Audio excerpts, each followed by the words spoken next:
Bem-vindos ao canal, meu nome é Luísio e hoje eu quero falar sobre o livro Filho Nativo. É um livro de Richard White, tá? Isso aqui é da Companhia Editora Nacional.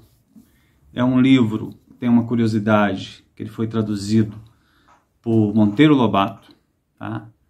E é uma edição de 1944. Infelizmente a gente não tem reedições desse livro, e me parece que existe uma outra edição da editora Bestseller, mas eu não consegui encontrar não nos sebos virtuais. Essa edição aqui me parece que ainda dá para comprar, mas não é exatamente barata não. Ainda tem edições dessa editora aqui, mas não é exatamente barato não. Bem, é um livro muito bom. É um livro muito interessante, é um livro assim bastante impactante, é um livro poderoso, tem uma construção do personagem aqui que é assim, ela é uma das melhores construções psicológicas de um personagem que eu já vi, beira Dostoiévski aqui, essa habilidade do escritor. Nós temos um jovem, um homem, vítima de racismo nos Estados Unidos. E esse jovem, ele tem pouca instrução, é muito pobre, né? Tem assim um certo contato com o crime, vive numa casa de apenas um cômodo com alguns irmãos e a mãe, o pai já está morto há muito tempo, e ele se torna, de certa maneira, o esteio da família. Então, a mãe e as irmãs têm muito medo de que ele vá de vez para o caminho do crime, né? E assim, responsabilizam um pouco ele pelas dificuldades que eles passam, então ele sente a carga dessa responsabilidade. E aí a gente tem aqui a visão de uma pessoa vítima de um racismo muito explícito, muito cruel, muito impactante, muito... como é que eu diria? Ele incapacita muito as pessoas ao impedir que ela possa realizar todo o seu potencial. Então, assim, é algo muito cruel, algo muito terrível na vida dessas pessoas. A segregação em guetos, né? Então a gente tem assim, uma realidade vista de dentro que é impressionante, é uma realidade terrível, né? E esse homem, que o apelido dele aqui é Bigger, ele tá muito dividido, e a gente vai acompanhando essas angústias dele, essa agonia, esse sofrimento, essa dúvida, sabe? Porque ele está em dúvida entre seguir uma vida correta e entrar de vez para o mundo do crime. E ele, às vezes, ele não consegue vocalizar muito bem essas dúvidas, lidar muito bem com essas dúvidas, então ele acaba se tornando um pouco violento e agressivo para tentar afastar certas decisões, adiar certas decisões, a maneira como ele consegue lidar com isso. Então, assim, é uma imagem muito poderosa, é de uma profundidade psicológica muito interessante, sabe? É um livro poderoso, é um livro impactante, é um livro muito interessante. Ele é dividido em 3 partes. A primeira parte é medo, a segunda fuga e a terceira parte destino. Então nós temos o fato de ele acabar aceitando um emprego, esse Bigger aceita um emprego na casa de brancos, que são pessoas bondosas, caridosas, mas que olham para ele com uma certa condescendência, né? Não veem, talvez, inteiramente humano. E é algo que ele quer, né? O autor deixa isso claro, ele quer se individualizar, ele quer se tornar um homem senhor dos seus atos, ele quer exercer essa capacidade como indivíduo. Então há uma luta interior muito intensa dele para ele afirmar essa capacidade de ser, né? Essa capacidade de ser humano. E isso para mim assim, é riquíssimo aqui no livro. Bem, ele aceita um emprego, ele acaba cometendo um crime por acidente, eu diria, meio acidentalmente, né? Não exatamente, não diria que é totalmente um acidente, não, mas ele acaba cometendo um assassinato. E aí a maneira como ele tenta se livrar do corpo, para que não fique provas, e ele vai tentar se livrar desse corpo dentro de uma casa, com várias pessoas. Então, assim, são cenas bastante... há uma tensão muito grande nessa descrição. É algo, assim, bastante tenso mesmo, a gente fica envolvido na história, é bastante brutal também a maneira como ele se livra desse corpo, e há a chance e o risco de ter ficado evidências, ele todo momento ele vai lidar com isso, com um pouco de culpa, com a visão da vítima, atormentando ele de maneira psicológica. Então evoca bastante Dostoiévski aqui, eu acredito nisso, tem assim a qualidade da escrita, né? Até que ele acaba sendo descoberto, ele acaba cometendo um novo crime, mas a gente vê aqui a todo momento esse homem tentando se afirmar como ser humano, né, com capacidade. E há um fato aqui interessante do autor, que ele lida com a perspectiva dos brancos que não veem esse camarada como uma pessoa totalmente capaz e por isso não atribuem a ele a capacidade de cometer o crime que foi cometido. Então ele num primeiro momento ele fica escondido, ele fica um pouco impune, ou fica esquecido, ou ele não se torna suspeito pela cor da sua pele, porque as pessoas não acham que ele seria capaz de arquitetar, bolar um plano e executar esse crime. E ele até se orgulha disso de uma maneira aqui um pouco torcida de orgulho, né? Mas olha, eles não me veem capaz, e ele é capaz, ele é um homem inteligente, ele é um homem hábil, infelizmente acaba acontecendo, recaindo nessa situação, nessa condição do crime e do assassinato. Bem, e aí ele acaba por ser descoberto. A tensão da descoberta também é uma das melhores páginas da literatura, o momento em que ele vai ser descoberto, vai ser descoberto o crime dele, né? Então a gente acompanha essa tensão, essa dificuldade, esse medo, essa tentativa de fugir, e a obra vai muito bem até aí, sabe? É maravilhosa, permite que a gente entre numa realidade da primeira metade do século XX nos Estados Unidos, da segregação racial, do racismo como algo que envenena a sociedade, e que as vítimas desse racismo sofrem muito com isso, a pobreza que isso acarreta, tá?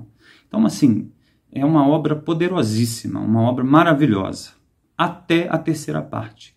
A terceira parte, o autor, aqui a parte do destino, o criminoso, o Bigger, já está preso, ele é preso, o crime é descoberto, e aí ele sai um pouco de cena e entra o advogado, se torna um pouco um livro de tribunal, e o autor, ao que parece, ele tem bastante convicção marxista, então ele vai fazer toda uma peroração para defender esse criminoso, em termos, ele vai até deixar de lado a questão racial propriamente, ela entra em segundo plano, para ele acusar a sociedade, acusar o capitalismo, e fazer mesmo uma peroração marxista aqui, que se torna chata, se torna uma coisa assim didática, sabe? Que parece aquela pregação de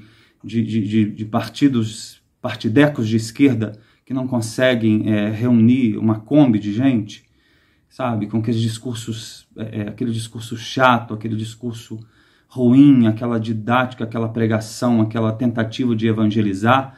E aí o advogado vai fazer isso no tribunal, vai fazer isso com o próprio Bigger. Então, para mim, o livro perde todo o potencial que ele tinha. Eu acredito que seja uma pena, porque é um ótimo livro, né?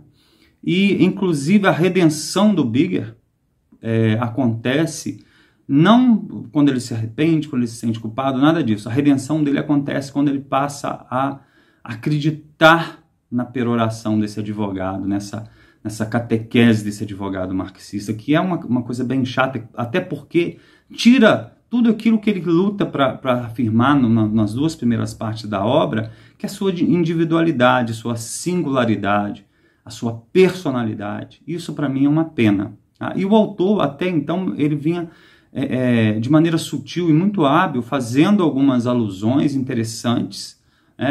Tem um momento em que o Bigger raciocina sobre a religião da mãe e o vício na bebida da amante que ele tem, e ele faz uma comparação interessante, que ele diz que ele raciocina que a amante se entrega à bebida da mesma maneira que a mãe se entrega à religião, e há uma associação aqui para mim muito óbvia, embora sutil, entre a ideia da religião como ópio do povo. Então, assim, embora isso seja uma perspectiva marxista, mas o autor faz isso de maneira maravilhosa. A gente vai percebendo essa qualidade do autor, só que, como eu disse, no final, na terceira parte, ele se perde, infelizmente. Infelizmente, porque o livro vai muito bem até aí. É um livro poderoso, é um livro intenso, é uma leitura que prende a gente bastante até esse momento, né? E é interessante porque esse personagem ele vinha lutando para afirmar sua individualidade, e uma coisa que vem apontando como uma característica é o fato de que a condição social de uma pessoa não pode ser usada para inocentá-la. Uma vez que se comete um crime, esse é um ato individual, né? Você não pode isentar de culpa alguém pela condição social que ele ocupa. Isso vem muito claro pelo autor, inclusive, nas primeiras partes, só que depois ele faz uma torção e parece dar a entender de que a condição social, porque aí ele coloca em primeiro plano os operários, assumem como as vítimas preferenciais desse sistema terrível opressor, que é o que seria o capitalismo, e é isso que ele vai vocalizando todo momento na boca dos advogados e de alguns membros do Partido Comunista. Tá? Então, assim, da mesma maneira que a condição social não deve ser usada para inocentar alguém de um crime, né, ela também não deve ser usada, e o raciocínio inverso acaba acontecendo nos regimes que essas pessoas defenderam, né, como uma conclusão lógica. Se você pode usar a condição social para inocentar uma pessoa, que não deveria acontecer, você também pode usar essa condição social para culpar as pessoas. Então, assim, da mesma maneira que bolcheviques arrastaram camponeses pobres, um pouco melhor situados, como criminosos, famílias inteiras de camponeses foram arrastadas para campos na Sibéria apenas por serem camponeses remediados, né, mais bem-sucedidos, e camponeses, os famosos kulaks. E aqui a gente tem a conclusão lógica desse raciocínio. Se você usa a condição social para inocentar, você também usa a condição social para culpabilizar as pessoas. Para mim, é a conclusão óbvia disso, a dedução óbvia desse raciocínio, e que levou a grandes atrocidades, né? A grandes atrocidades que acabaram acontecendo nesses regimes. Como o Khmer Vermelho, por exemplo, que executava pessoas apenas por usar óculos. Então, assim, eu infelizmente vi que a obra se perde nessa parte final, mas não invalida a obra em si. Tá? É uma obra muito boa, é uma obra muito interessante, é uma obra que vale a pena e que infelizmente não tem edições novas no mercado. É uma pena que não tenha, sabe? Porque, inclusive, essa tradução aqui, uma tradução dos anos 40, é interessante a gente ver o português, tem muitas coisas diferentes, né? Não apenas a língua em si, mas o contexto, as expressões. Então isso é interessante, mas eu acredito que valeria a pena uma nova edição dessa obra, né?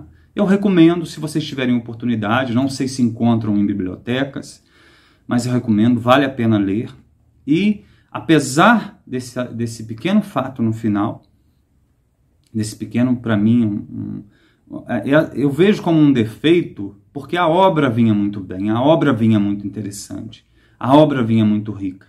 Mas aí, em função de um credo muito datado, né, que realça para mim que o marxismo é uma religião de intelectuais e de elite, é uma religião de intelectuais e de elite, mas que estraga um pouco uma obra belíssima. A parte final dessa obra fica comprometida por isso. Para mim que seria assim, um dos melhores livros que eu já li, se ele vai até esse momento.